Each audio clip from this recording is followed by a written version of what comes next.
आज के हमारे इस सेशन का पहला क्वेश्चन क्या पूछा जा रहा है। देखिए, पूछा जा रहा है आपके सामने कि वे कौन से राजस्थानी संत हैं जिनकी रचनाएं श्री गुरु ग्रंथ साहिब में भी शामिल है। यानी ऐसे राजस्थान के कौन से संत हैं जिनकी रचनाएं जो है वो श्री गुरु ग्रंथ साहिब में भी शामिल है।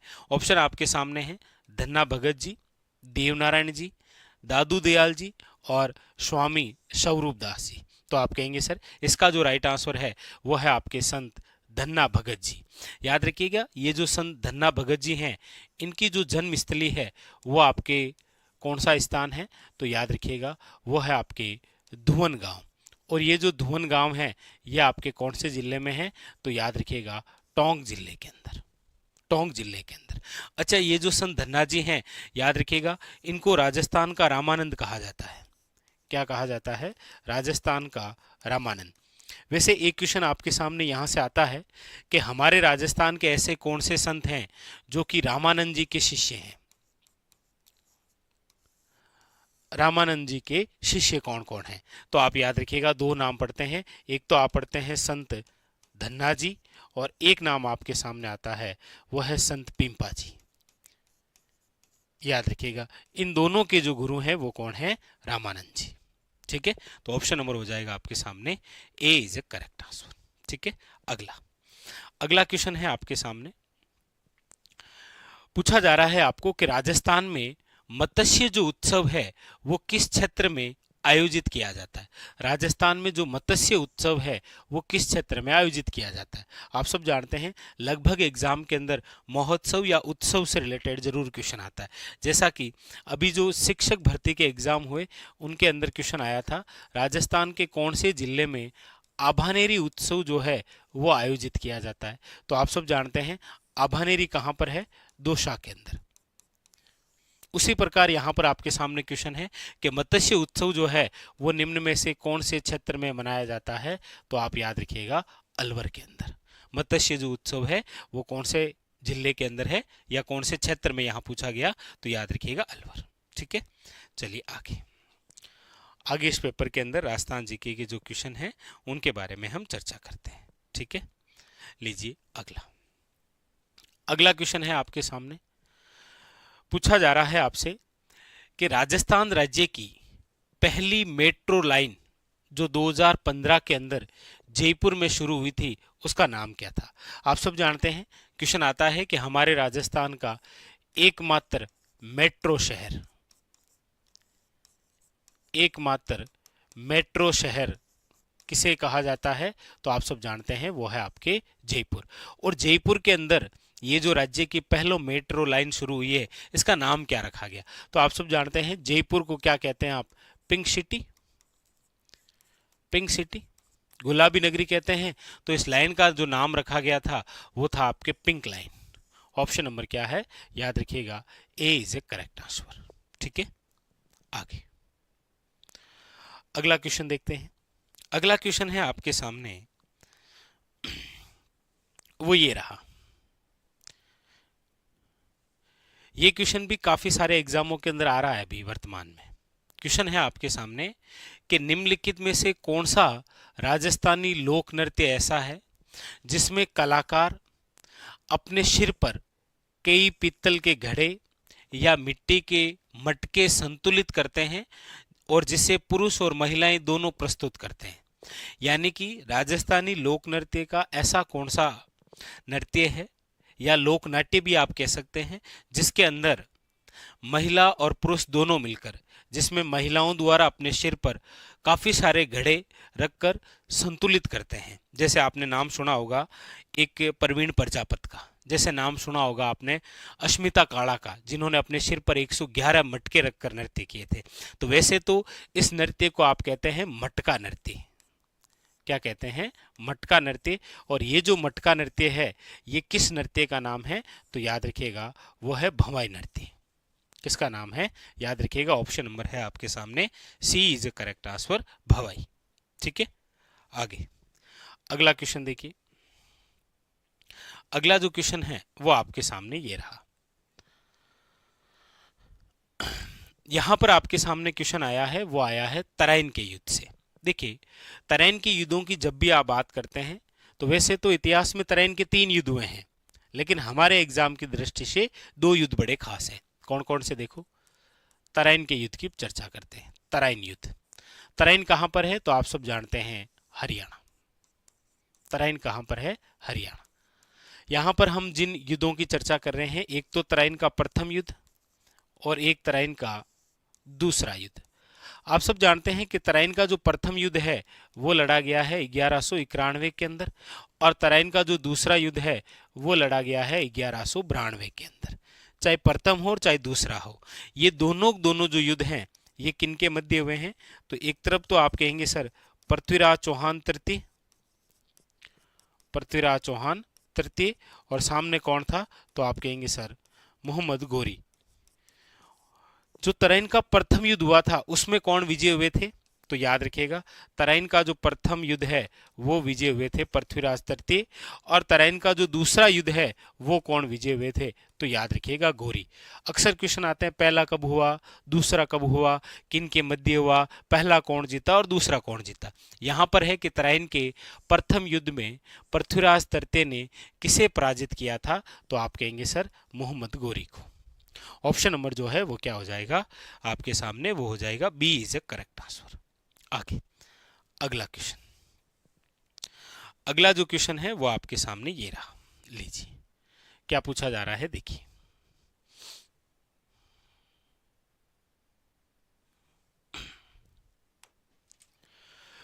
पूछा जा रहा है आपसे कि निम्नलिखित झीलों में से कौन सी झील जो है वो राज्य में सबसे उत्तरी दिशा में स्थित है?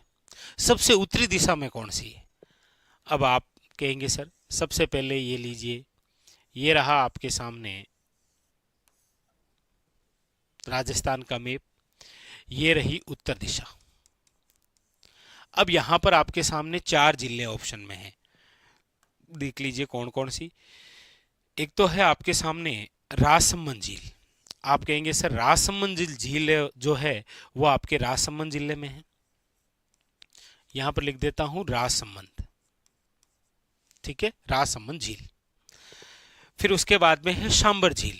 आप कहेंगे सर सांबर झील जिसका विस्तार जो है वो आप अक्सर पढ़ते भी हैं, 3 जिलों के अंदर पढ़ते हैं आप भाई, जयपुर में है, नागौर में है और अजमेर के अंदर है। 33 के अकॉर्डिंग की बात कर रहा हूं मैं, ठीक है। उसके बाद में फिर कौन सी? पिछोला झील। आप कहेंगे सर पिछोला झील जो है वो है आपके कहां पर? तो आप कहेंगे सर उदयपुर में, ये रही पिछोला झील। उसके बाद में कौन सी है? नक्की झील, और नक्की झील रही आपके यहां पर शिरोई के अंदर। अब आपको क्वेश्चन पूछा गया था कि कौन सी झील राज्य में सबसे उत्तर दिशा में, तो सबसे उत्तर की ओर कौन है? आप कहेंगे सर सांबर। लीजिए ऑप्शन नंबर जो है वो क्या हो जाएगा? B is a correct answer. याद रखिएगा कौन सी झील है? सांबर झील। लीजिए अगला, अगला है आपके सामने, पूछा जा रहा है आपसे अमोल पालेकर द्वारा निर्देशित हिंदी फिल्म पहली किसके द्वारा लिखी गई लघु कहानी दुविधा पर आधारित है? विजयदान देथा, मलचंद तिवारी, सूर्यमल मिश्रण, गिरजा व्यास। तो आप कहेंगे सर यहां पर इसका जो राइट आंसर है वह है विजयदान देथा। याद रखिए विजयदान देथा आप सब जानते हैं जिनका उपनाम है बीजी, इनको क्या कहा गया है? बीजी। राजस्थान का शेक्सपियर कहते हैं इनको, राजस्थान का, याद रखिएगा शेक्सपियर। इसके अलावा सूर्यमल जो मिश्रण है याद रखिएगा ये हमारे राजस्थान के राज्य कवि हैं, राज्य कवि हैं। इनकी भी बहुत सारी प्रसिद्ध रचनाएं हैं जहां से क्वेश्चन आता है। जैसे इनकी प्रसिद्ध रचनाओं में आप सुनते हैं वंश भास्कर है, वीर सतसई है, बलवंत विलास है, बलवंत विलास है, याद रखिएगा राम रंजाट है, राम रंजाट है, छादोमयुग है, छादोमयुग, और इसके अलावा याद रखिएगा एक क्षतिरासु, ये भी इनकी रचना है। तो इनसे रिलेटेड भी क्वेश्चन आ जाता है, याद रखिएगा, सूर्यमल मिश्रण। लेकिन यहाँ पर जो पूछा गया ऑप्शन नंबर क्या है, याद रखिएगा A is a correct answer, Vijaydan Detha. Vijaydan Detha की एक और बड़ी प्रसिद्ध रचना है, वो है आपके बातारी फुलवारी। कौन सी है, बातारी फुलवारी। अब यहाँ से एक क्वेश्चन तो मैं आपसे पूछूंगा ही कि बातारी फुलवारी जो है उसमें कुल कितने खंड हैं, बताइए। बातारी फुलवारी में कुल कितने खंड हैं, ये आपको बताना है, ठीक है। चलिए आगे, अगला जो क्वेश्चन है आपके सामने वो है आपके कुछ इस प्रकार से, ये लीजिए क्या पूछा गया है, देखिए। राजस्थान का वह जिला जो पाकिस्तान के साथ सबसे छोटी अंतर्राष्ट्रीय सीमा साझा करता है। यहां पर बात जो है वो है आपकी कौन सी, अंतर्राष्ट्रीय सीमा की। जैसा देखिए ये रहा आपके सामने राजस्थान का मैप, 33 के अकॉर्डिंग ही क्वेश्चन पूछा गया है, तो मैं 33 के अकॉर्डिंग ही चर्चा कर रहा हूं। ये राजस्थान का मैप, आप सब जानते हैं कि ये दिशा उत्तर है, ये आपके सामने कौन सी है, पश्चिम है। और हमारे राजस्थान का वह भाग जो पाकिस्तान के साथ सीमा साझा करता है वो उत्तर पश्चिमी भाग है। इसी बाउंड्री को आप कहते हैं रेड क्लिप रेखा। और पाकिस्तान के साथ हमारे राजस्थान की जो कुल अंतर्राष्ट्रीय सीमा है वो है, याद रखिएगा, 1070। 33 के अकॉर्डिंग यहाँ पर जो जिला है जो हमारे राजस्थान के साथ सीमा साझा करता है वह है श्री गंगानगर। उसके बाद में फिर है आपके सामने बीकानेर, उसके बाद में फिर यहाँ पर है आपके सामने जैसलमेर, और उसके बाद में फिर यहाँ पर है आपके सामने बाड़मेर, ठीक है। आप कहेंगे सर आपने फलोदी नहीं बताया। आपको पता होगा अभी किसी शिफ्ट में एक क्वेश्चन आया भी था कि कौन सा जिला जो है वो पाकिस्तान के साथ सीमा नहीं लगाता है। हालांकि उसमें जिला नहीं था, उसमें क्षेत्र था और उसमें फलोदी था, उसमें फलोदी था और वही राइट था क्योंकि फलोदी सीमा नहीं लगाता है। उसके अलावा जो ऑप्शन में थे बीकानेर, बाड़मेर, गंगानगर, जैसलमेर, ये तो सारे सीमा साझा करते हैं। तो जो भी है अभी जो मामला है वो 33 के अकॉर्डिंग ही आप देखें। अच्छा, ये जो राजस्थान पाकिस्तान के साथ कुल 1070 किलोमीटर जो सीमा बनाता है उसमें सर्वाधिक सीमा जो है वो जैसलमेर बनाता है 464 किलोमीटर। बीकानेर जो है वो बनाता है 168 किलोमीटर। और याद रखिएगा जैसलमेर जो है ये सर्वाधिक सीमा बनाने वाला है और बीकानेर जो है ये याद रखिएगा न्यूनतम सीमा बनाने वाला जिला है। तो यहाँ पर पूछा भी यही गया कि राजस्थान का वह जिला जो पाकिस्तान के साथ सबसे छोटी अंतर्राष्ट्रीय सीमा साझा करता है वह आपके कौन सा, याद रखिएगा बीकानेर, ठीक है। आगे अगला क्वेश्चन, अगला क्वेश्चन आपके सामने ये रहा, लीजिए क्या पूछा जा रहा है, देखिए। अगला क्वेश्चन पूछा जा रहा है निम्नलिखित में से कौन सी नदी बनास की सहायक नदी नहीं है, यानी ऐसी कौन सी नदी है जो बनास की सहायक नदी नहीं है। ऑप्शन देखेंगे बेड़च, आप कहेंगे सर बनास, बेड़च और मेनाल त्रिवेणी संगम बनाते हैं तो ये तो बनास की सहायक नदी है। कोठारी आप कहेंगे सर बनास की सहायक नदी है। आप कहेंगे सर खारी, खारी ये वो है बिजराल की पहाड़ियां राजसमंद से निकलने वाली, ये भी बनास की सहायक नदी है। लेकिन आप देखेंगे जाखम जो है ये तो आपको पता ही है, सोम, माही और जाखम ये तो त्रिवेणी संगम बनता है, तो ये तो आपकी किसकी सहायक नदी है, याद रखिएगा बनास की सहायक नदी तो नहीं है। ये किसकी सहायक नदी है, जाखम, तो याद रखिएगा सोम, माही और जाखम ये जो त्रिवेणी संगम है ये त्रिवेणी संगम आपके बनता है कहाँ पर, वहीं बनेश्वर धाम, आदिवासियों का कुंभ जिससे आप कहते हैं, याद रखिएगा नवाटापुरा गांव डूंगरपुर में, ठीक है। तो ऑप्शन नंबर हो जाएगा यहां पर B is a correct answer. आगे अगला, अगला क्वेश्चन है आपके सामने, ये लीजिए। अगला है कि राजस्थान में वन विहार अभ्यारण्य निम्नलिखित में से किस क्षेत्र में स्थित है। राजस्थान के अंदर जो वन विहार अभ्यारण्य, देखिए प्रसिद्ध बात करते हैं तो 3 अभ्यारण्य है, देखिए वन विहार, वन विहार अभ्यारण्य, केसरबाग वन्यजीव अभ्यारण्य, राम सागर वन्यजीव अभ्यारण्य। और ये जो अभ्यारण्य हैं याद रखिएगा ये तीनों आपके जिस जिले में आते हैं वो जिला है कौन सा, याद रखिएगा धौलपुर। अक्सर कई बार क्वेश्चन आया है इनमें से कोई वन लाइनर देखकर, या फिर पूछ लेता आपको कि कौन सा ऐसा अभ्यारण्य है जो धौलपुर में नहीं है, याद रखेंगे आप। ठीक है, तो ये तीनों ही आपके कहां पर है, धौलपुर के अंदर। लीजिए आगे, अगला क्वेश्चन जो है वो आपके सामने ये रहा। अगला क्वेश्चन आपसे पूछा जा रहा है, निम्नलिखित में से कौन सी राजस्थानी लोक संगीत की विद्या विशेष रूप से पानी भरने से जुड़ी राजस्थानी महिलाओं की भावनाओं और अनुभव पर केंद्रित है? पानी भरन जावे जन की शुगावे। तो यहां पर सीधा सीधा दिख रहा है आपको, option number A is a correct answer, वह है पणिहारी। ठीक है, याद रखिएगा, पणिहारी। अगला अगला क्वेश्चन है आपके सामने कि डूंगरपुर की भील लड़की का नाम बताइए जिसने जून 1947 में रास्तापाल आंदोलन के दौरान शहादत प्राप्त की थी। आप सब जानते हैं कि डूंगरपुर जिले के अंदर एक घटना आप पढ़ते हैं जिसका नाम है रास्तापाल की घटना। और ये जो रास्तापाल की घटना है ये हुई है आपकी 19 जून 1947 को। ये जो रास्तापाल स्थान है ये आपके कौन से जिले में आता है या कौन सी रियासत में आए, ये भी पूछा जाए तो आप याद रखिएगा कौन सा है, डूंगरपुर। और इस रास्तापाल की घटना में जो बालिका शहीद हुई थी वो है आपके, याद रखिएगा कौन सी, Kalibai. Very very important. Option number जो है वो है A is a correct answer, यानी कि कालीबाई। याद रखिएगा कालीबाई। पूछा जाता है कि कालीबाई की जो प्रतिमा है, अक्सर क्वेश्चन आता है कि कालीबाई की जो प्रतिमा है वो निम्न में से कौन सी झील के किनारे लगी हुई है? तो याद रखिएगा वो है आपके गेप सागर झील के किनारे, गेप सागर झील के किनारे डूंगरपुर में। ठीक है, और ये जो प्रतिमा है ये किससे निर्मित है? याद रखिएगा काले पत्थर से। और कालीबाई अपने शिक्षक जो है वो सेंगा भाई को बचाते हुए वीर गति को प्राप्त हुई थी। ठीक है, वेरी वेरी इंपॉर्टेंट, ध्यान रखिएगा। अगला क्वेश्चन,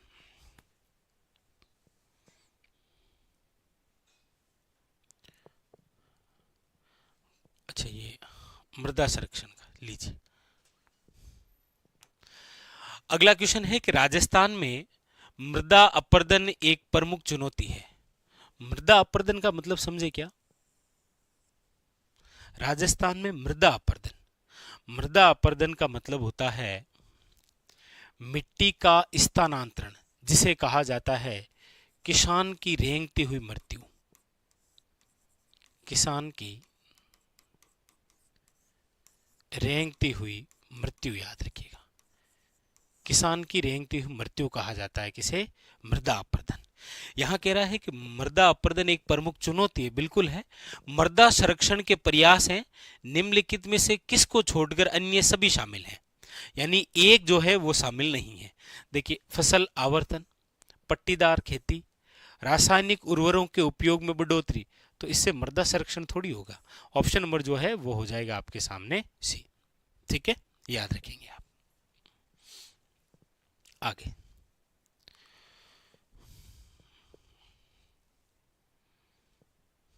अगला है आपके सामने, यहां से ये ले, जनगणना से तो क्वेश्चन आने आने आपके 2011 वाली से तो आने आने हर एग्जाम में। भारत की जनगणना 2011 के अनुसार राजस्थान के निम्नलिखित जिलों में से किसमें महिला साक्षरता दर जो है वो सबसे कम थी? तो आप कहेंगे सर सबसे कम महिला साक्षरता जो दर है वो है आपके जालोर में। ठीक है, सबसे कम पुरुष साक्षरता जिस जिले की है वो है आपके प्रतापगढ़। ठीक है,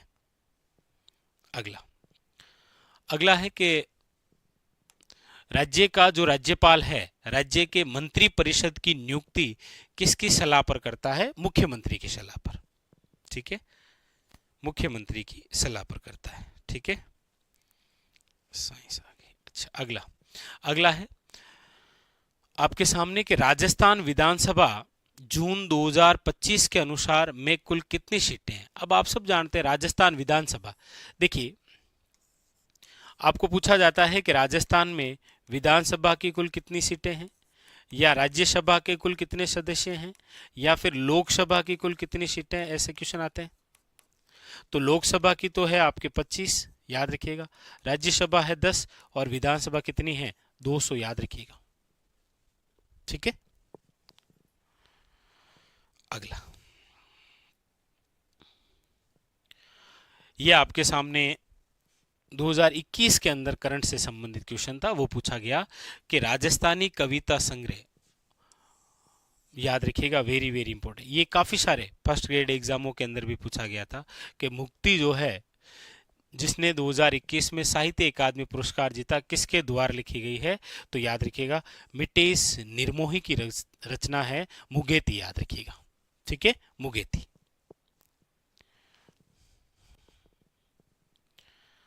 अगला, अगला है आपके सामने, ये रहा, पूछा जा रहा है कि राष्ट्रीय स्तर पर प्रसिद्ध राजस्थानी जो पोशाक है वो कौन सी है? अचकन है, अंगरखी है, जोधपुरी कोट है, मारवाड़ी पगड़ी है। तो आप कहेंगे सर इसका जो राइट आंसर है वो है आपके सामने option number C is correct answer. वो हो जाएगा कौन सा? जोधपुरी कोट। कौन सा है?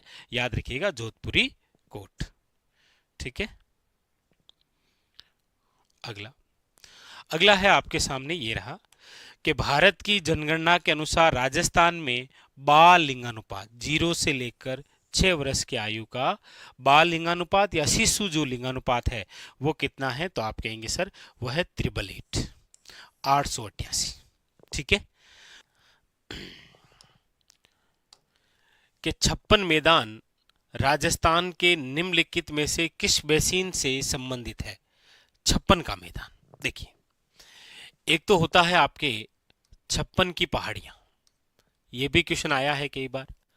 तो आप कहेंगे सर 56 की जो पहाड़ियां विस्तृत है वो जिला है आपके बाड़मेर व जालोर, याद रखेंगे। 33 के अकॉर्डिंग बात कर रहा हूं। और वैसे आप सब जानते हैं कि 56 की पहाड़ियां जो है वो है सिवाना से लेकर बालोतरा, सिवाना से बालोतरा तक 56 गुम्बदाकार जो पहाड़ियां हैं, कौन सी? 56 गुम्बदाकार जो पहाड़ियां हैं उन्हें आप क्या कहते हैं? याद रखिएगा, 56 की पहाड़ियां। उसी प्रकार यहां पर है आपके 56 का मैदान। आप कहेंगे सर 56 का मैदान जो विस्तृत है, याद रखिएगा, सबसे पहले तो ये माही नदी जो है, माही नदी का मध्यवर्ती भाग है। माही नदी का पूछा जाता है वन लाइनर, माही नदी का मध्यवर्ती भाग क्या कहलाता है? तो आप कहेंगे सर 56 का मैदान। और 56 का मैदान जो है वो कहां कहां विस्तृत है? तो याद रखिएगा 56 का मैदान विस्तृत है आपके प्रतापगढ़, याद रखिएगा बांसवाड़ा, याद रखिएगा डूंगरपुर, याद रखिएगा उदयपुर। आप कहेंगे सर इतने जिलों में, बिल्कुल, किसी एग्जाम में ये क्वेश्चन पूछा भी गया था जहां पर इस प्रकार से ऑप्शन में था कि 56 का मैदान निम्न में से कहां कहां विस्तृत है? तो प्रतापगढ़, बांसवाड़ा, डूंगरपुर और याद रखिएगा उदयपुर जो जिले हैं यहां पर विस्तृत है आपके क्या? याद रखिएगा 56 का मैदान। और ये माही नदी का क्या है? मध्यवर्ती भाग। तो ये किसका हिस्सा हो गया? माही बेसिन का। ऑप्शन नंबर हो जाएगा बी इज करेक्ट आंसर। लीजिए आगे, अगला क्वेश्चन आपके सामने यही है। पूछा जा रहा है आपसे कि राजस्थान के कोटा, बूंदी, झालावाड़ क्षेत्रों में निम्नलिखित में से किस प्रकार की मिट्टी मुख्य रूप से पाई जाती है? यानी कोटा, बूंदी और झालावाड़, आप कहेंगे ये एरिया जो है इसे आप कहते हैं हाड़ौती क्षेत्र। और राजस्थान के अंदर ये जो हाड़ौती क्षेत्र है ये कौन से? तो आप कहेंगे सर दक्षिण पूर्वी भाग में है। और दक्षिण पूर्वी भाग में किस प्रकार की मिट्टी विस्तृत है? तो आप कहेंगे सर वो है काली मिट्टी, याद रखिएगा। ऑप्शन नंबर क्या है? सी इज करेक्ट आंसर, काली मिट्टी, जिसे आप याद रखिएगा कहते हैं श्वेते जुतई वाली मिट्टी, श्वेते जुतई वाली मिट्टी। और याद रखिएगा इसी मिट्टी को आप कहते हैं रेगूर मिट्टी। क्या कहते हैं? रेगूर मिट्टी। तो यहां पर जो पूछा गया ऑप्शन नंबर क्या हो जाएगा आपके सामने? सी इज करेक्ट आंसर, काली मिट्टी। आगे आगे बढ़ते हैं। अगला जो क्वेश्चन है आपके सामने वो है, मैथ क्या आ गई, ये तो हिंदी क्या आ गई। ये लीजिए, यहां से है अगला क्वेश्चन। देखिए क्या क्या पूछा जा रहा है। क्वेश्चन है आपके सामने कि 25 मार्च 1948, 25 मार्च 1948 आप समझ गए कि सर राजस्थान का जो एकीकरण है उसका दूसरा चरण है ये, और दूसरा चरण जो है उसका नाम है आपके पूर्वी राजस्थान संघ। क्या नाम है? पूर्वी राजस्थान संघ। और ये जो पूर्वी राजस्थान संघ है के प्रधानमंत्री कौन बने थे, ये आपसे पूछा जा रहा है कि 25 मार्च 1948 को घटित राजस्थान एकीकरण का जो दूसरा चरण है, इस दूसरे चरण के प्रधानमंत्री कौन? हीरालाल शास्त्री, शोभाराम कुमावत, गोकुलाल असावा या माणिक्यलाल वर्मा। आप कहेंगे सर दूसरे चरण के पूर्वी राजस्थान संघ के जो प्रधानमंत्री बने थे उनका नाम है गोकुलाल असावा, याद रखिएगा। एक बात आप पढ़ते हैं कि हमारे राजस्थान के जो गांधी हैं, पूछा जाता है राजस्थान का गांधी किसे कहा जाता है, तो याद रखिएगा वो है गोकुल भाई भट्ट। कौन है? गोकुल भाई भट्ट। और गोकुल भाई भट्ट का संबंध जो है वो है हातल गांव से, और ये आता है माउंट आबू शिरोई में। इनकी वजह से ही माउंट आबू का जो विलय है वो राजस्थान में हो पाया था। तो ये गोकुल भाई भट्ट है, ये गोकुलाल असावा है, याद रखेंगे। ये हमारे राजस्थान के गांधी हैं। राजस्थान का गांधी पूछा जाए तो गोकुल भाई भट्ट है। मेवाड़ का गांधी पूछा जाए तो माणिक्यलाल वर्मा है। वागड़ का गांधी पूछा जाए तो भोगीलाल पांडे हैं। और एक बार पटवार के अंदर पूछ लिया था चिड़ावा का गांधी किसे कहते हैं, तो मास्टर प्यारेलाल गुप्ता को कहते हैं। ठीक है, आगे अगला क्वेश्चन है आपके सामने कि निम्नलिखित में से राजस्थान से कौन भारत के 11वें उपराष्ट्रपति के रूप में कार्यरत रहे। देखिए राजस्थान की बात हम करते हैं तो आज तक राजस्थान से दो ऐसे व्यक्तित्व हुए हैं जो भारत के क्या बने हैं, उपराष्ट्रपति। कौन कौन बने? एक तो बने हैं भैरू सिंह जी शेखावत, जिन्हें बाबूसा के नाम से जानते हैं, और दूसरे बने हैं जगदीप जी धनखड़, याद रखिएगा। लेकिन हमारे राजस्थान के एकमात्र ऐसे व्यक्ति जो राजस्थान के सीएम भी रहे और भारत के उपराष्ट्रपति भी रहे, याद रखिएगा कौन है? भैरू सिंह शेखावत। तो ये 11वें उपराष्ट्रपति के रूप में कार्यरत थे, जबकि जगदीप जी जो धनखड़ हैं ये 14वें उपराष्ट्रपति के रूप में कार्यरत रहे। ठीक है, याद रखिएगा, very very important, option number D. आगे अगला क्वेश्चन है आपके सामने, लीजिए। अगला क्वेश्चन पूछा जा रहा है कि नागरचोल किस राजस्थानी भाषा की उपबोली है। देखिए राजस्थान के अंदर जब हम बोलियों की बात करते हैं तो प्रमुख रूप से जो बोलियां हैं वो तो है आपके सामने राजस्थान के अंदर कितनी, तो आप कहेंगे सर वो तो ये रही टोटल। एक तो है आपके कौन सी, आप कहेंगे सर मारवाड़ी। ठीक है, एक कौन सी है आपके, तो आप कहेंगे सर वागड़ी। एक यहाँ पर है आपके कौन सी, मालवी। एक है आपके कौन सी, ढूंढाड़ी। और एक है आपके कौन सी, मेवाती। तो पूछा जा रहा है कि ये जो नागरचोल है ये किस राजस्थानी भाषा की उपबोली है, इनमें से किसकी उपबोली है, तो आप कहेंगे सर देखिए नागरचोल,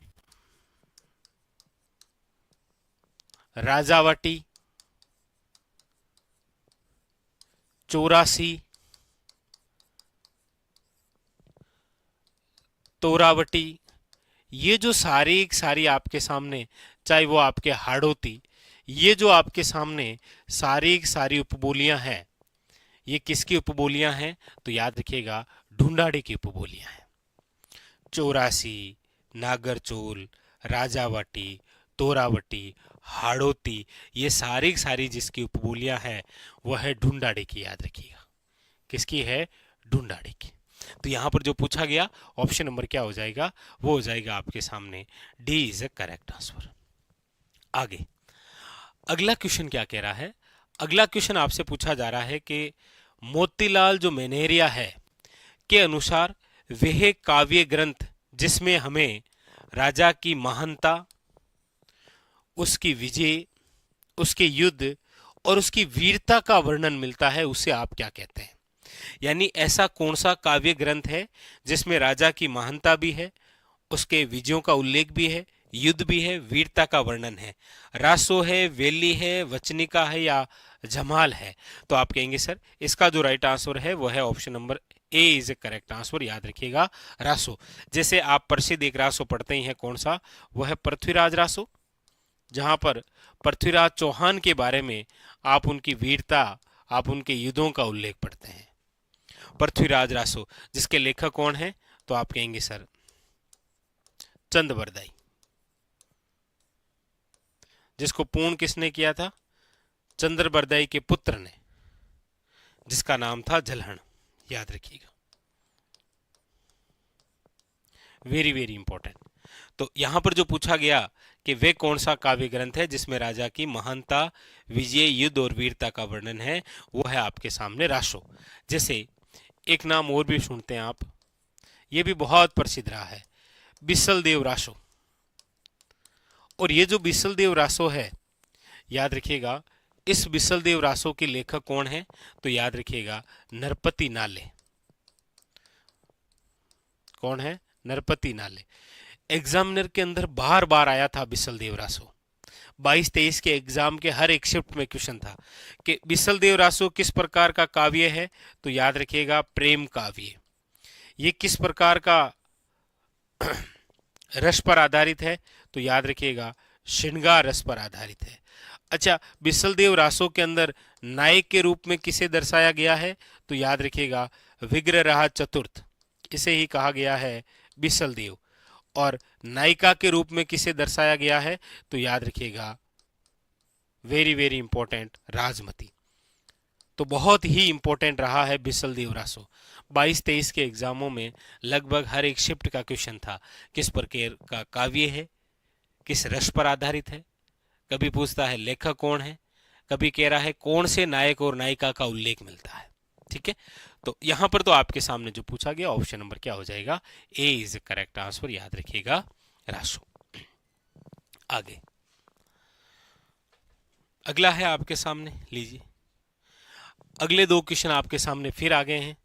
क्या कह रहे हैं, आइए एक एक क्वेश्चन को जानते हैं। पूछा जा रहा है आपके सामने कि मालवी भाषा जो है को लिखने के लिए किस लिपि का प्रयोग किया जाता है? मालवी भाषा को लिखने के लिए कौन सी लिपि है? हालांकि आप समझते ही हैं, पढ़ते भी हैं कि हमारे राजस्थान में मालवी बोली और उससे रिलेटेड क्वेश्चन आता है उपबोलियों से। याद रखिएगा मालवी बोली की उपबोलियां कौन कौन सी है, यहां से क्वेश्चन आता है, जिसमें आप नाम सुनते हैं रागड़ी, नाम सुनते हैं निम्बाड़ी, नाम सुनते हैं पाटवी, नाम सुनते हैं रतलामी, नाम सुनते हैं उम्मटवाटी। निम्न में से दी गई बोलियां निम्न में से किसकी उपबोलियां हैं? याद रखिएगा मालवी की।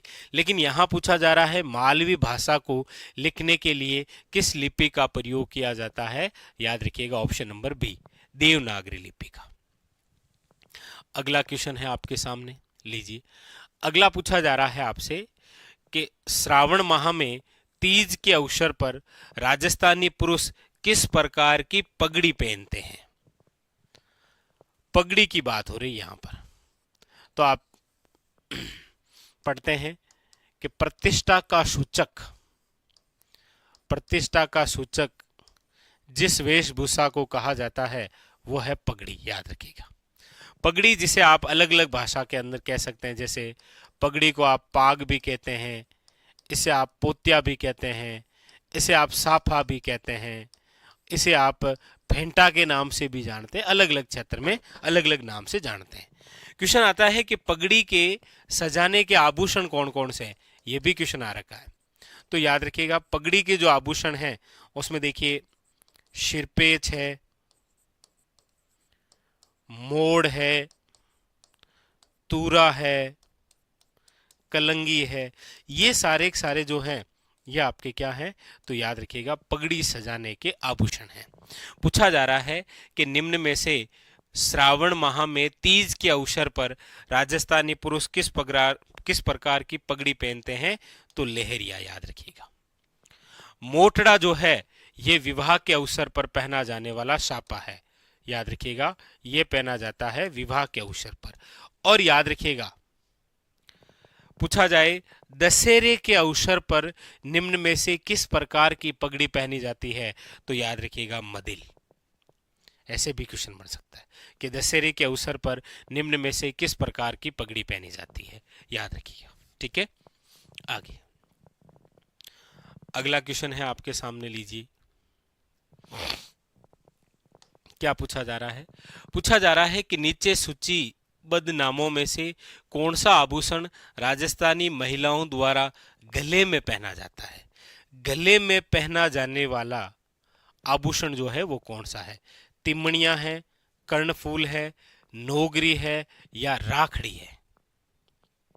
बताइए, कौन सा आभूषण है जो महिलाओं द्वारा गले में पहना जाता है? कई बार गला आ जाता है, कई बार गर्दन आ जाता है। तो ऑप्शन नंबर आपको दिख ही रहा है, A is the correct answer, याद रखिएगा, तिमणिया। ठीक है, हाँ। एक याद रखिएगा शब्द नोगरी है और एक शब्द नेवरी है। नेवरी याद रखिएगा पैरों का आभूषण है और नोगरी हाथों का आभूषण है। ठीक है, ये भी थोड़ा सा ध्यान रखिएगा। अगला क्वेश्चन है आपके सामने। पूछा जा रहा है कि निम्नलिखित में से किस संगीतकार समुदाय के बीच पश्चिमी राजस्थान में मोरचंग जूझ हॉर्प विशेष रूप से लोकप्रिय है? एक वाद्य यंत्र का नाम दे रखा है और वो वाद्य यंत्र है मोरचंग। मोरचंग जिसे आप कहते हैं जूझ हॉर्प, पूछा ये भी जाता है। मोरचंग या जिसे आप कहते हैं जूझ हॉर्प, ये दोनों होठों के बीच मुंह में लेकर बजाते हैं। इसीलिए पहली बात तो ये मोरचंग किस प्रकार का वाद्य यंत्र है? तो याद रखिएगा सुशीर वाद्य यंत्र है। और सुशीर वाद्य यंत्रों में सबसे छोटा वाद्य यंत्र यही है, मोरचंग या जिसे आप कहते हैं जूझ हार्प, याद रखिएगा। पूछा जा रहा है कौन सी समुदाय के बीच विशेष लोकप्रिय है? भोपा है, शहरिया है, नट है या लंगा है? तो यहां पर ऑप्शन नंबर हो जाएगा, याद रखिएगा, सी इज ए करेक्ट आंसर, लंगा। भोपों से रिलेटेड भी क्वेश्चन आता है। पूछा जाता है आपको कि फड़ का वाचन निम्न में से करते हैं? तो याद रखिएगा फड़ का वाचन भोपे ही करते हैं। फड़ का वाचन कौन करते हैं? भोपे करते हैं। ठीक है, लीजिए आगे अगले क्वेश्चन की बात करते हैं।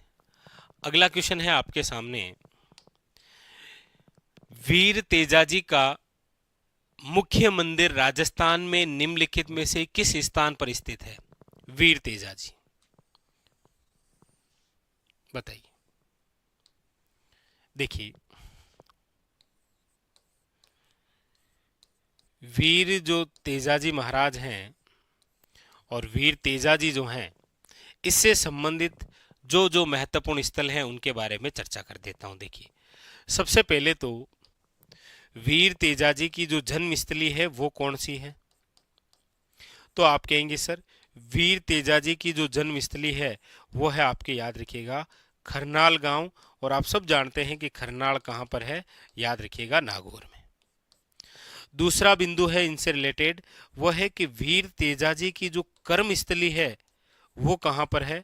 तो याद रखिएगा वो है आपके बांसी दुगारी। और बांसी दुगारी जो है ये कहां पर है? तो याद रखिएगा बूंदी में। बांसी दुगारी जो है वो कहां पर है? बूंदी में। उसके बाद में फिर वीर तेजाजी जो हैं, इनका जो ससुराल है वो कहां पर है? तो याद रखिएगा पन्नेर। पन्नेर जो है वो कहां पर है आपके? तो आप कहेंगे सर अजमेर।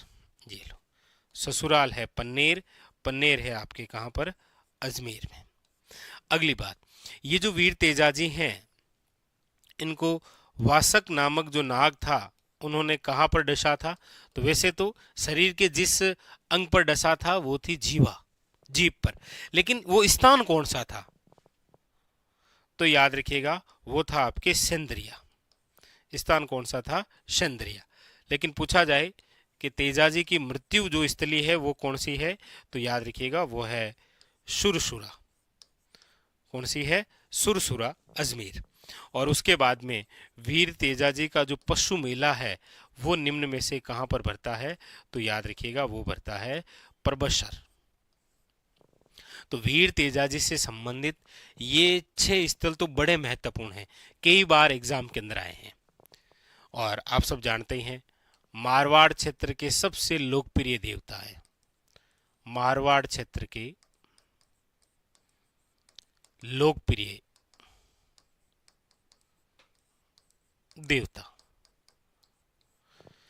वीर तेजाजी, जिनकी घोड़ी का नाम आप सब जानते हैं, कमेंट करके बता दीजिएगा आप ही, ठीक है, मैं तो क्या ही बताऊं, आप बताना। और वीर तेजाजी जो हैं, याद रखिएगा ये किन के अवतार हैं, ये बहुत अच्छा क्वेश्चन है, याद रखिएगा भगवान शिव के अवतार हैं ये वीर तेजाजी। वीर तेजाजी ने याद रखिएगा किन के गायों की रक्षा की थी, तो लाछा गुजरी के गायों की रक्षा की थी।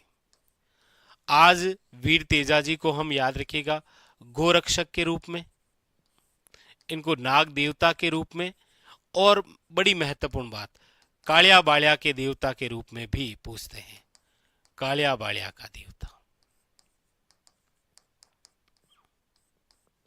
याद रखिएगा।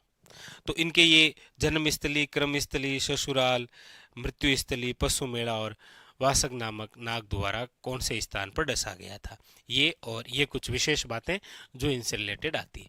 तो यहाँ पर पूछा गया था कि मुख्य मंदिर राजस्थान में किस स्थान पर है, तो वैसे तो खरनाल के अंदर है, लेकिन यहाँ ऑप्शन में नहीं है, तो परबतसर। एक बार पूछा गया था कि परबतसर वाला जो मंदिर है वो कौन से महाराजा ने बनाया था, तो याद रखिएगा मारवाड़ के महाराजा अभय सिंह ने तेजाजी का जो मंदिर है ना परबतसर में, वो बनाया था, याद रखना आप, ठीक है, वेरी वेरी इंपॉर्टेंट। लीजिए आगे अगला क्वेश्चन, अगला है आपके सामने, ये रहा। पूछा जा रहा है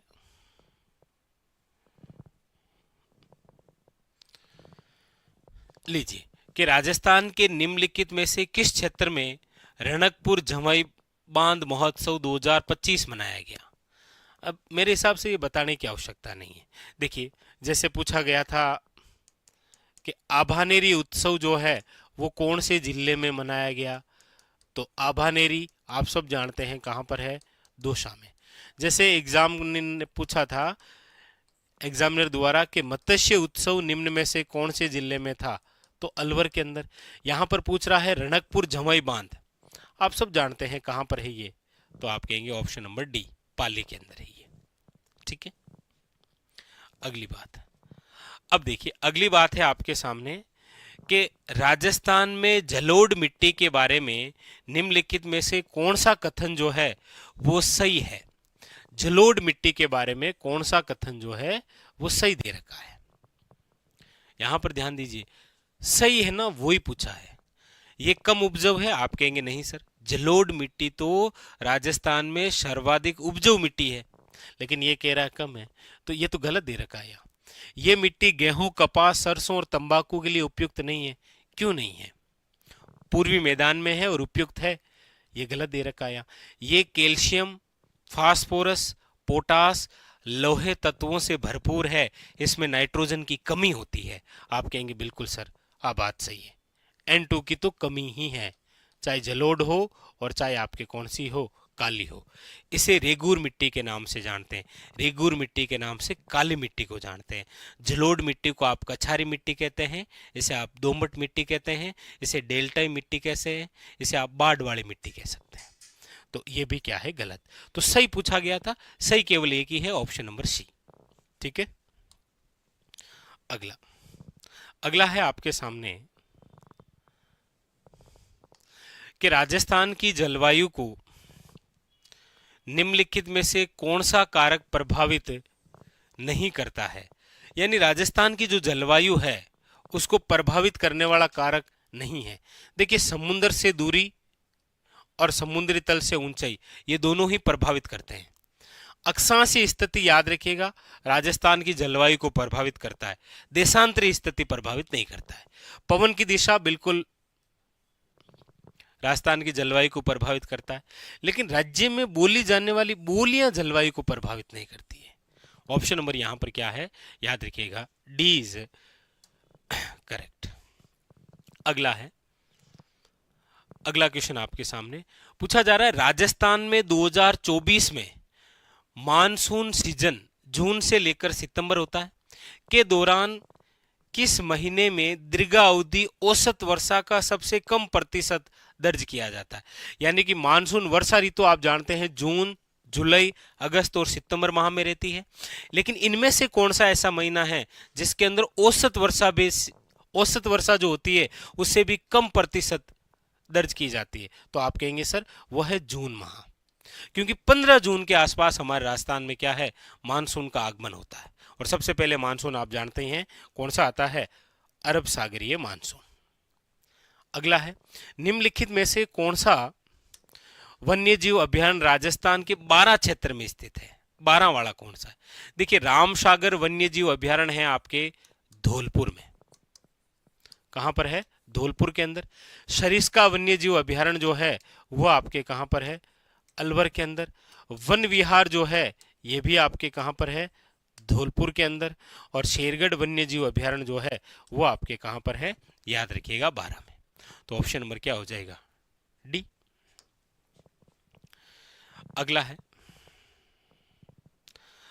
अगला आपके सामने कि मनसा माता संरक्षण रिजर्वे जो है, यानी कि मनसा माता जो कंजर्वेशन रिजर्वे है राजस्थान के निम्नलिखित में से किस क्षेत्र में स्थित है।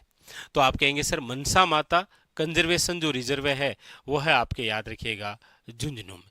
अक्सर कंजर्वेशन रिजर्वे से रिलेटेड जरूर आता है, जिसके अंदर देखो दो तो नागौर वाले भी आप याद रखें, काफी बार आए हैं। एक तो गोगेलाव और एक रोड टू कंजर्वेशन रिजर्वे राजस्थान के कौन से, तो याद रखिएगा नागौर में। एक याद रखिएगा, देश का प्रथम कुर्जा जो कंजर्वेशन रिजर्वे है वो कहां पर है, तो याद रखिएगा खिंचन में। खिंचन आप सब जानते ही हैं, जून 2025 के अंदर रामसर साइड में शामिल किया गया। तो ये और इम्पोर्टेंट हो जाएगा आपके एग्जाम के लिए, आगामी एग्जाम में। और इसके साथ में मेनार गांव को भी शामिल किया गया था, याद रखिएगा, उदयपुर वाला। ठीक है, तो वो भी खास है। अगला है आपके सामने कि निम्नलिखित में से कौन सी झील अलवर राजस्थान में स्थित है। इनमें से कौन सी झील जो है वो अलवर के अंदर है। पहला ऑप्शन है सिल्लीसेठ झील। आप कहेंगे सर सिल्लीसेठ झील, जिसे हम राजस्थान का नंदन कानन कहते हैं, बहुत इंपॉर्टेंट। निम्न में से कौन सी झील को राजस्थान का नंदन कानन कहा गया है, सिल्लीसेठ झील, जो कि आपके कहां पर है, राजस्थान के अलवर जिले में। ठीक है, अगला है कि निम्नलिखित में से कौन सा राज्य माही नदी बेसिन का हिस्सा नहीं है। माही नदी बेसिन का हिस्सा नहीं है। आप सब जानते हैं कि माही नदी का उद्गम जो है वो कहां से होता है, तो आप कहेंगे सर एमपी राज्य से। उसके बाद में फिर प्रवेश कौन से राज्य में, फिर होता है आपके, याद रखिएगा, राजस्थान। उसके बाद में फिर ये कहां जाती है आगे, प्रवाह क्षेत्र, तो याद रखिएगा वो है आपके गुजरात। यानी कि एमपी, राजस्थान और गुजरात के अंदर किसका, माही का, एमपी से निकलती है, फिर राजस्थान, फिर गुजरात। किसका हिस्सा नहीं है, तो आप कहेंगे सर उत्तर प्रदेश का। याद रखिएगा, माही नदी बेसिन का हिस्सा नहीं है, यूपी नहीं है।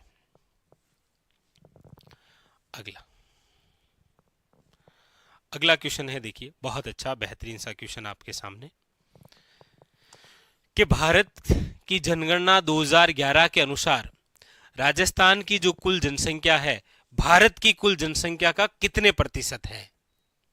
लीजिए, राजस्थान की जो जनसंख्या है वो भारत की जनसंख्या का कितना प्रतिशत हिस्सा है, 5.66%। जैसे आपसे पूछा जाता है ना कि राजस्थान का जो क्षेत्रफल है भारत के कुल क्षेत्रफल का कितना है, तो याद रखिएगा वो आता है 10.41%। भाई राजस्थान का जो क्षेत्रफल है वो आपके सामने ये रहा, वर्ग किलोमीटर में ना, तो हमेशा ही पूछा जा रहा है और इस बार ऐसे पूछ लिया कि राजस्थान की जो जनसंख्या है वो भारत के कुल जनसंख्या का कितना प्रतिशत है, 5.66%। ठीक है, अगला अगला क्वेश्चन है आपके सामने, देखिए कि राजस्थान में राणा प्रताप सागर बांध किस नदी पर बना हुआ है। राणा प्रताप सागर बांध, आप कहेंगे सर राणा प्रताप सागर जो बांध है वो वैसे तो बना हुआ तो है कहां पर, रावत भाटा चित्तौड़गढ़, याद रखिएगा रावत भाटा चित्तौड़गढ़ में, इंपॉर्टेंट। और कौन सी नदी पर है, तो आप कहेंगे सर यह है चंबल नदी पर। याद रखिएगा राजस्थान में भराव क्षमता के आधार पर, भराव क्षमता के आधार पर सबसे बड़ा बांध है ये, ठीक है। तो ये कौन सी नदी पर हो जाएगा, ऑप्शन नंबर हो जाएगा C is a correct answer, Chambal नदी पर। आगे आगे है आपके सामने, लीजिए अगला क्वेश्चन है कि राजस्थान के निम्नलिखित जिलों में सागवान के वृक्षों का वन सर्वाधिक पाया जाता है। सागवान आप सब जानते हैं हमारे राजस्थान के अंदर पाई जाने वाली इमारती लकड़ी है ये सागवान।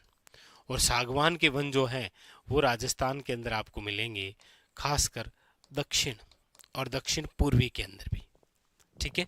यहां पर जो ऑप्शन दे रखा है उसमें हो जाएगा ए इज ए करेक्ट आंसर। एक तो सागवान, और एक आपको पूछा जाता है राजस्थान में सदाबहार वन कहां पर देखने को मिलते हैं, तो याद रखिएगा माउंट आबू क्षेत्र में, माउंट आबू में, ठीक है। तो यहां पे क्या पूछा जा रहा है, पूछा जा रहा है आपसे कि 2011 की जनगणना के अनुसार राजस्थान में 10 लाख से कम जनसंख्या वाले जिले थे। यानी कि बात हो रही है 2011, और 2011 के अनुसार राजस्थान जनसंख्या, और राजस्थान की जनसंख्या में बिंदु भी है जनसंख्या। तो राजस्थान की जनसंख्या से रिलेटेड क्वेश्चन पूछा गया कि ऐसे कितने जिले हैं जहां पर जनसंख्या जो है वो 10 लाख से कम है। देखिए सबसे पहले तो आपको पूछा जा सकता है कि राजस्थान का एकमात्र ऐसा जिला जिसकी जनसंख्या 50 लाख से बाहर है, वो एकमात्र है कौन सा, याद रखिएगा जयपुर। जयपुर की जनसंख्या है 66.26 लाख। तो आपको पूछने में ऐसे भी पूछ सकता है कि राजस्थान का एकमात्र ऐसा जिला जिसकी जनसंख्या 50 लाख से अधिक है, वो केवल एक ही है, कौन सा, जयपुर। अच्छा, पूछने का तरीका भी दूसरा होता है। पूछने का तरीका कई बार ऐसे भी हो सकता है कि राजस्थान में निम्न में से वह जिला जिसकी जनसंख्या जो है वो 5 मिलियन से अधिक है, 5 मिलियन से अधिक। तो 5 मिलियन का मतलब हो गया है 50 लाख। तो 50 लाख से अधिक केवल एक ही है, कौन सा, जयपुर। यहां पर भी आपके सामने पूछा गया है कि 10 लाख से कम जनसंख्या वाले जिले कौन से हैं। तो आप सब जानते हैं कि राजस्थान में सबसे कम जनसंख्या वाला जो जिला है वह है आपके जैसलमेर। जैसलमेर की है 6.69 लाख। उसके बाद में फिर आपके सामने है प्रतापगढ़। प्रतापगढ़ जिले की जनसंख्या है 8.67 लाख। तो हमारे राजस्थान के दो ऐसे जिले हैं जिनकी जनसंख्या जो है वो क्या है, 10 लाख से कम है। अच्छा, पूछने का तरीका ऐसा भी हो सकता है कि राजस्थान के वे दो जिले जिनकी जनसंख्या 1 मिलियन से कम है, तो 1 मिलियन से कम वाले दो हैं, कौन कौन से, जैसलमेर और प्रतापगढ़। यानी कि ऑप्शन नंबर जो है वो क्या हो जाएगा यहाँ पर, याद रखिएगा D is a correct answer. तो पूछने का तरीका ये भी हो सकता है और ऐसे हो सकता है, ठीक है। आइए आगे चलते हैं। अगला क्वेश्चन, अगला क्वेश्चन है आपके सामने, निम्नलिखित में से कौन राजस्थान के सबसे लंबे समय तक सेवा देने वाले मुख्यमंत्री रहे। यानी कि राजस्थान में सबसे लंबे समय तक सीएम कौन रहे। सीएम से रिलेटेड देखिए क्वेश्चन है काफी सारे। देखिए एक तो क्वेश्चन बनता है कि राजस्थान में फर्स्ट सीएम, तो आप कहेंगे सर राजस्थान के जो प्रथम सीएम बने वो थे आपके कौन, हीरालाल शास्त्री। लेकिन ये जो प्रथम सीएम बने थे हीरालाल शास्त्री, याद रखिएगा ये मनोनीत से, मन से चुने गए थे। इसीलिए आपको पूछता है कि राजस्थान के फर्स्ट सीएम बट कौन से, निर्वाचित कौन, तो याद रखिएगा वो है आपके टिक्काराम पालीवाल। टिक्काराम पालीवाल। ये दो क्वेश्चन हो गए। अब यहां से एक क्वेश्चन बनता है कि राजस्थान के एकमात्र ऐसे सीएम जो मनोनीत भी रहे और निर्वाचित सीएम भी बने, तो मनोनीत प्लस निर्वाचित दोनों तरीके से सीएम बनने वाले एकमात्र जो व्यक्ति हैं उनका नाम है डॉक्टर जे नारायण व्यास। ये याद रखें आप, वो कौन है, डॉक्टर जे नारायण व्यास। अगली बात, सर्वाधिक लंबे समय तक, तो आप कहेंगे सर सर्वाधिक लंबे समय तक,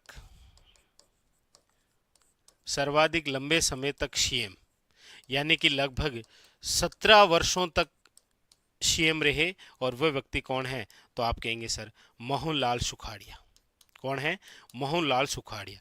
इसीलिए याद रखिएगा मोहनलाल जो सुखाड़िया है इनको कहा जाता है राजस्थान का आधुनिक निर्माता। क्या कहा जाता है, राजस्थान का आधुनिक निर्माता। चलिए आप कमेंट करके एक प्रश्न बताइए, ये तो राजस्थान के आधुनिक निर्माता है कौन, मोहनलाल सुखाड़िया। आपको कमेंट करके बताना है राजस्थान के निर्माता कौन है, राजस्थान के निर्माता। तो यहां पर आपसे पूछा गया था कि सर्वाधिक लंबे समय तक सेवा देने वाले सीएम कौन थे, याद रखिएगा मोहनलाल सुखाड़िया। आप पूछेंगे सर सबसे कम समय तक सेवा देने वाले कौन थे, तो याद रखिएगा सबसे कम समय तक, यानी कि मात्र और मात्र 16 दिन, वो थे आपके हीरालाल देवपुरा। राजस्थान में सबसे कम सीएम रहने वाले व्यक्ति, कम समय तक सीएम रहने वाले व्यक्ति कौन, हीरालाल देवपुरा। सर्वाधिक समय तक सीएम रहने वाले कौन, मोहनलाल सुखाड़िया। प्रथम सीएम कौन, हीरालाल शास्त्री। प्रथम मनोनीत सीएम कौन, हीरालाल शास्त्री।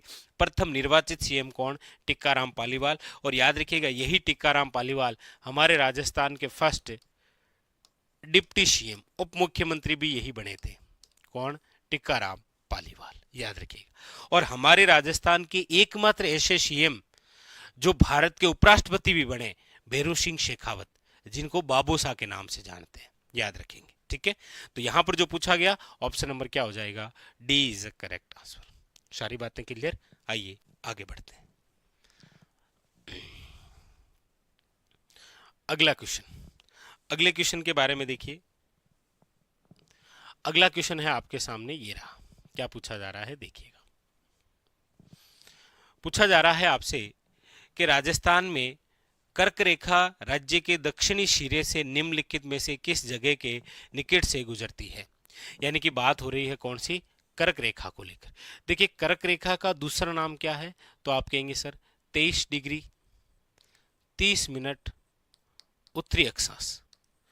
और ये जो अक्षांश है 23 डिग्री 30 मिनट उत्तरी अक्षांश, ये हमारे राजस्थान के जिस भाग से गुजरता है वो भाग ये रहा, यानी कि यहां से, ये यहां से गुजरती है कौन सी, कर्क रेखा।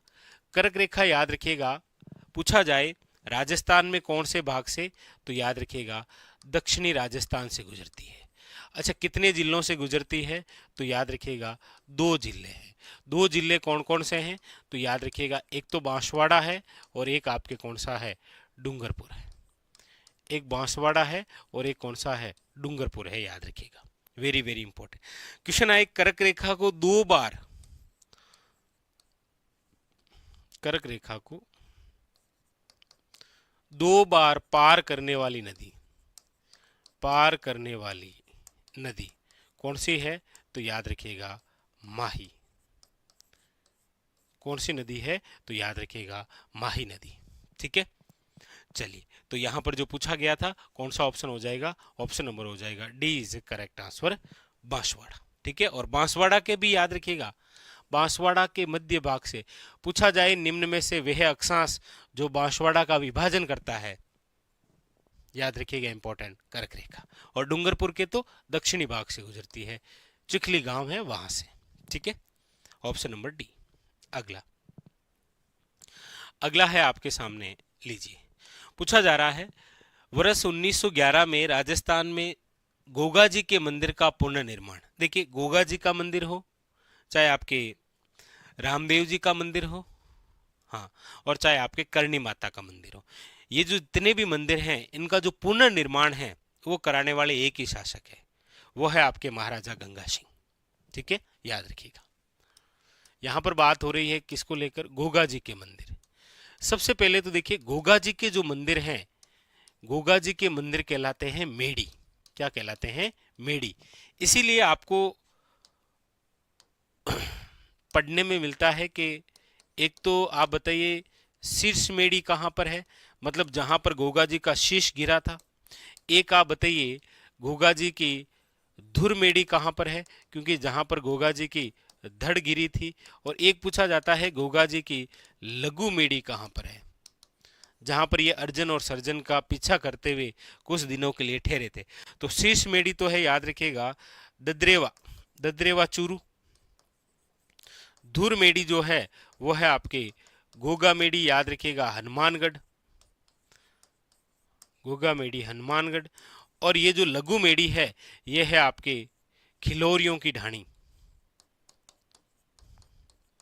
खिलोरियों की ढाणी, सांचोर, जालोर, याद रखिएगा। ठीक है, वेरी वेरी इंपॉर्टेंट, याद रखिएगा। गोगा जी किनके समकालीन थे? तो याद रखिएगा गजनवी के। गजनवी ने ही गोगा जी को जहर पीर की संज्ञा दी थी। पूछा गया कि ये जो मंदिर है ये इसका पुनर्निर्माण किसने करवाया था? महाराजा गंगा सिंह ने, याद रखिएगा। बाकी इस मंदिर का जो निर्माण है वो तो करवाया था फिरोज शाह तुगलक ने, याद रखिएगा, फिरोज शाह तुगलक। इसीलिए तो यहां पर एक नाम अंकित है, कौन सा? बिस्मिल्लाह। कौन सा नाम अंकित है? बिस्मिल्लाह नाम अंकित है, याद रखिएगा। अल्लाह नाम तो आपके चित्तौड़गढ़ के अंदर जो बना हुआ है ना, विजय स्तंभ, वहां पर अंकित है। तो यहां पर बिस्मिल्लाह अंकित है। तो यहां पर जो पूछा गया ऑप्शन नंबर क्या हो जाएगा? ए। अगला अगला है आपके सामने, लीजिए। पूछा जा रहा है कि वाद्य यंत्र है खड़ताल। खड़ताल सामान्यतः निम्नलिखित में से किस सामग्री से बना हुआ है? देखिए, खड़ताल नामक जो वाद्य यंत्र है, सबसे पहले तो ये किस प्रकार का वाद्य यंत्र है? कमेंट करिएगा, किस प्रकार का वाद्य यंत्र है भाई? दूसरा, इसके जादूगर कौन है? तो याद रखिएगा, नाम मिलता है सदिक खां मांगणियार, सदिक खां मांगणियार। और ये कैसे बनता है? तो आप कहेंगे सर चौकोर लकड़ी होती है, पता ही है आपको। तो यहां पर ऑप्शन नंबर क्या हो जाएगा? Option number C is correct answer. ठीक है, लीजिए आगे। अगला क्वेश्चन, अगला क्वेश्चन है आपके सामने, लीजिए ये रहा। पूछा गया आपके सामने कि राजस्थान के निम्नलिखित स्थानों में से कहां जल शक्ति मंत्रालय द्वारा वाटर विजन 2047 विषय दूसरा अखिल भारतीय राज्य मंत्री सम्मेलन आयोजित किया गया था? ये कहां पर आयोजित किया गया था? तो याद रखिएगा उदयपुर। उदयपुर जिसे आप कहते हैं राजस्थान के अंदर व्हाइट सिटी, सफेद शहर, याद रखिएगा, जिसे आप कहते हैं जिलों की नगरी। और ये हमारे राजस्थान का वह शहर है जिसे रामसर शहर का दर्जा दिया गया। कौन सा? याद रखिएगा उदयपुर। ठीक है, ऑप्शन नंबर सी। आगे अगला क्वेश्चन देखिए क्या है। हाँ, लीजिए, अगला क्वेश्चन आ गया है आपके सामने, ये रहा। पूछा जा रहा है निम्नलिखित में से किस स्थान पर, निम्नलिखित में से किस स्थान पर स्वामी केशवानंद का जन्म राजस्थान में हुआ है? देखिए, स्वामी केशवानंद जिसे राजस्थान के अंदर शिक्षा संत की उपाधि है, जिन्हें शिक्षा संत कहा गया है, वह है स्वामी केशवानंद, जिनकी जन्मस्थली जो है वो है आपके, याद रखिएगा, मंगलूना गांव, जो कि आता है आपके सीकर में। इन्हीं के प्रयासों से मरुस्थल जैसे एरियो में, मरुस्थल जैसे क्षेत्र में सैकड़ों स्कूलें खोली गई थी। शिक्षा संत के नाम से प्रसिद्ध है कौन? स्वामी केशवानंद जी। मंगलूणा गांव है, याद रखिएगा। ऑप्शन नंबर क्या है? डी। अगला अगला है आपके सामने कि पंडित जवाहरलाल नेहरू द्वारा राजस्थान के संयुक्त राज्य का उद्घाटन कब किया गया? यानी पंडित जवाहरलाल नेहरू द्वारा कौन सा? संयुक्त राजस्थान संघ।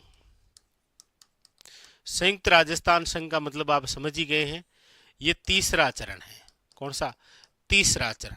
और तीसरे चरण के अंदर जो रियासत जोड़ी गई थी वो कौन सी थी? उदयपुर।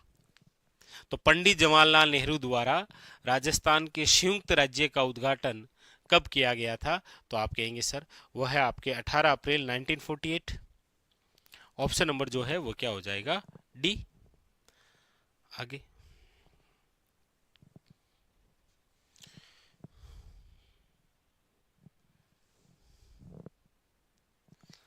हाँ लीजिए, ये बड़ा अच्छा और शानदार सा क्वेश्चन है।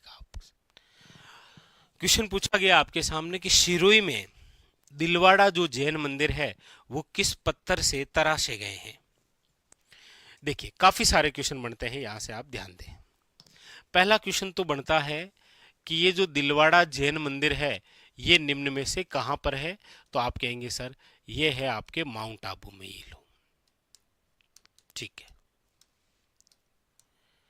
दिलवाड़ा जैन मंदिरों का निर्माण कब हुआ है?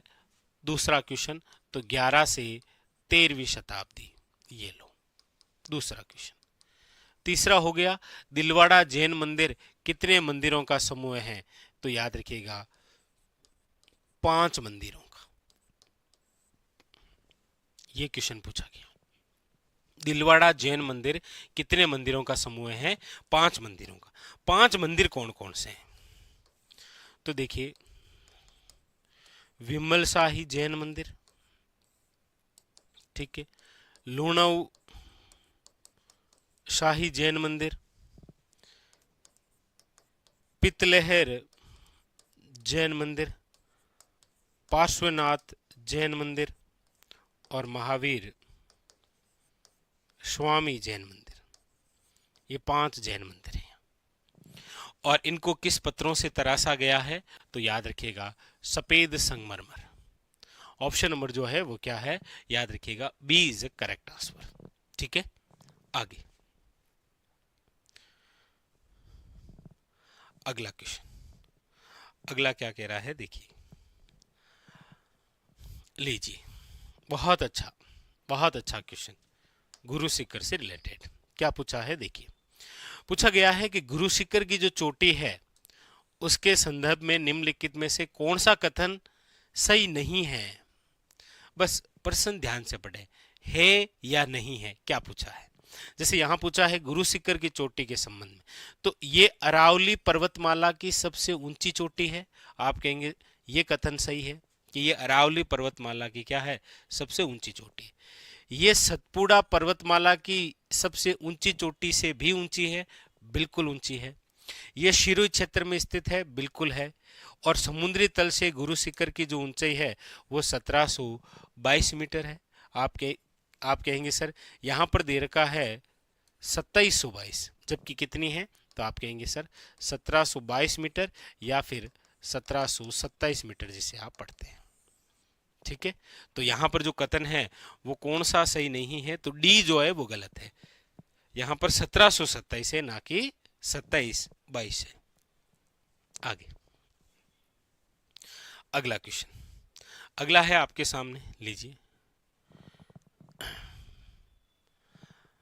पूछा गया है आपके सामने कि राजस्थान के किस प्रख्यात कवि को 2025 में साहित्य और शिक्षा के क्षेत्र में उनके योगदान के लिए पद्म श्री से सम्मानित किया गया? बताइए। आप सब जानते हैं कि 2025 में पद्म श्री से सम्मानित जो व्यक्ति हैं वो कौन कौन हैं? तो आप कहेंगे सर एक तो है बतूल बेगम,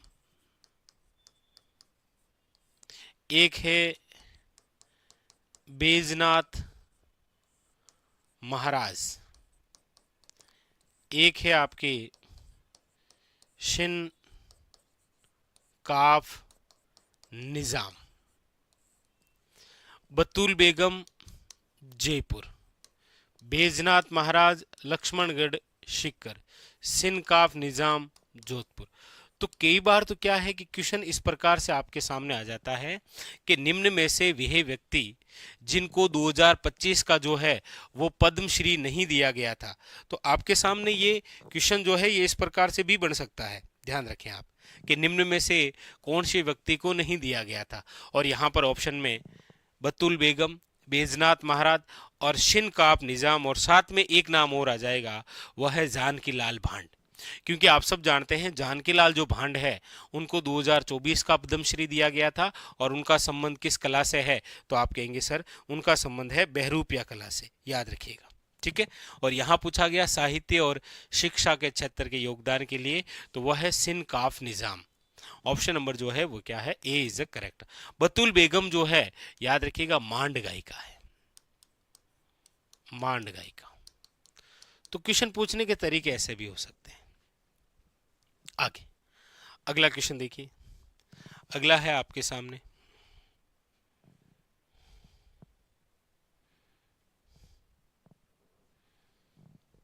अच्छा ये रहा, ठीक है, लीजिए अगला क्वेश्चन है आपके सामने। निम्नलिखित में से कौन से राजस्थान के हाड़ौती पठार, यानी कि कौन से स्थान जो हैं वो आपके राजस्थान के हाड़ौती पठार क्षेत्र में आते हैं। आप कहेंगे सर ये राजस्थान का मैप रहा, और इस राजस्थान के मैप में ये जो एरिया है वो हाड़ौती है, यानी कौन सा, दक्षिण पूर्वी भाग। और दक्षिण पूर्वी भाग में कौन कौन से, तो कोटा संभाग है, कोटा, बूंदी, बारा, झालावाड़। यानी ऑप्शन नंबर जो है वो क्या हो जाएगा आपके सामने, देख लो, हाँ यही है, ये लीजिए ऑप्शन नंबर जो है वो क्या हो जाएगा, ए इज करेक्ट आंसर। अगला अगला है आपके सामने कि ग्रेट इंडियन जो ब्रस्टर्ड है परियोजना को राजस्थान के निम्नलिखित में से किस संरक्षित क्षेत्र में सबसे पहले शुरू किया गया। देखिए ग्रेट इंडियन ब्रस्टर्ड, सबसे पहले तो ग्रेट इंडियन ब्रस्टर्ड याद रखिएगा किसे कहा गया है, तो याद रखिएगा घोड़ावण को। घोड़ावण हम सब जानते हैं हमारे राजस्थान का राज्य पक्षी है, और ये जो राज्य पक्षी है ये संकटापन में है, लुप्त होने की कगार पर। इसीलिए ग्रेट इंडियन ब्रस्टर्ड जो परियोजना है वो कहाँ शुरू की गई, तो आप कहेंगे सर हमारे राजस्थान में गोडावण की सबसे बड़ी जो शरण स्थली है वो आपके कहाँ पर है, तो आप कहेंगे सर गोडावण की सबसे बड़ी शरण स्थली आप देखेंगे तो वो है आपके राष्ट्रीय मरु उद्यान। कहाँ पर है, राष्ट्रीय मरु उद्यान। याद रखिएगा हमारे राजस्थान का सबसे बड़ा अभ्यारण्य है जिसका क्षेत्रफल है 3162 वर्ग किलोमीटर, जिसका विस्तार है जैसलमेर और बाड़मेर में, जैसलमेर और बाड़मेर के अंदर, याद रखेंगे राष्ट्रीय मरु उद्यान। तो आप कहेंगे फिर सर यहाँ पर जो ऑप्शन है वो हो जाएगा डेजर्ट नेशनल पार्क, यानी option number A is correct answer, ठीक है। चलिए तो ये था आज का हमारा सेशन, मिलते हैं कल इसी पेपर के जो और क्वेश्चन बचे हैं उनके बारे में सॉल्यूशन करते हैं। देखिए प्रतिदिन उद्देश्य ये रहता है कि 10, 15 या 20 क्वेश्चन लेकर उनका सॉल्यूशन कर लें ताकि आपके भी क्विक रिवीजन जो है वो होता रहे, ठीक है। आज के लिए इतना ही, धन्यवाद आप सबका।